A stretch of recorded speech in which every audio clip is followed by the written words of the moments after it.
Yan guys, for today's video naman, papakita ko sa inyo yung mga motor na ang sistema ng busina ay dalawa.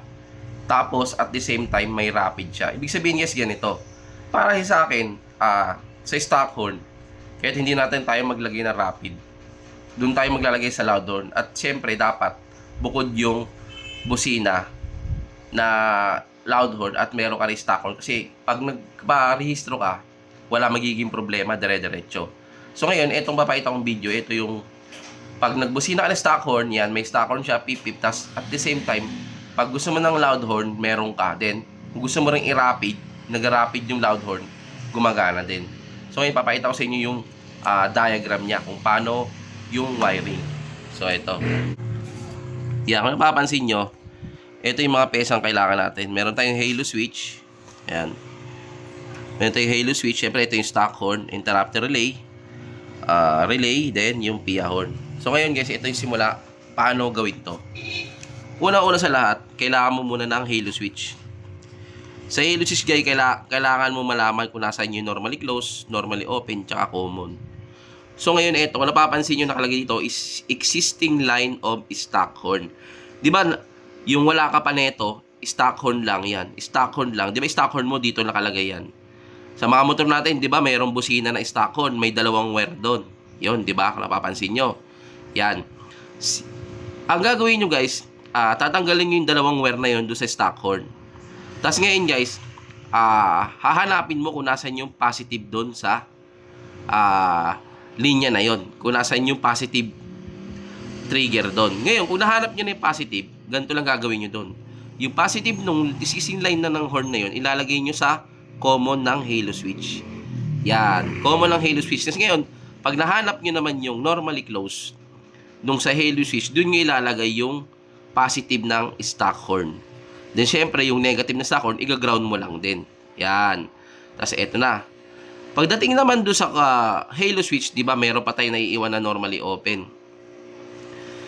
Yung normally open na yan, guys, ilalagay mo lang yan, dyan yung interrupter relay.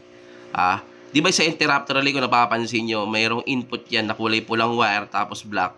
Tapos yung output yan, dalawang dilaw. Yung interrupter relay, di ba? Siyempre, yung red na yun na input nun, ayun na yung positive. Ayun yung lalagay mo sa normally open ng halo switch. Then, siyempre, yung black nun, ground mo lang din. Ngayon, papunta na tayo sa output. Yan. Siyempre, ito na yung pagaganahin natin. Papunta na tayo sa output. Ngayon, yung output ng interrupter relay, ilalagay mo lang yan sa 85 tsaka 86 ng relay. Kasi nga, ayun yung magiging trigger mo sa relay, sa coil, para magkaroon, pumalo yung 30 sa 87. Magiging trigger mo siya para magkaroon ng positive yung 87. Then yung 87 na positive, ayun yung mabupunta sa PIA horn mo na positive. Dalawang PIA horn mo na positive loud horn. Tapos ground mo lang din. Ganun siya gumana. Ngayon, explain ko kung paano dumaloy. Paano dumaloy yung kuryente. Para hindi kayo nalilito. So, eto na. Diba, nakapansin, ito yung linya ng stock horn. Ngayon, pag bumusina kayo guys, diba yung mga motor natin, meron siyang horn switch.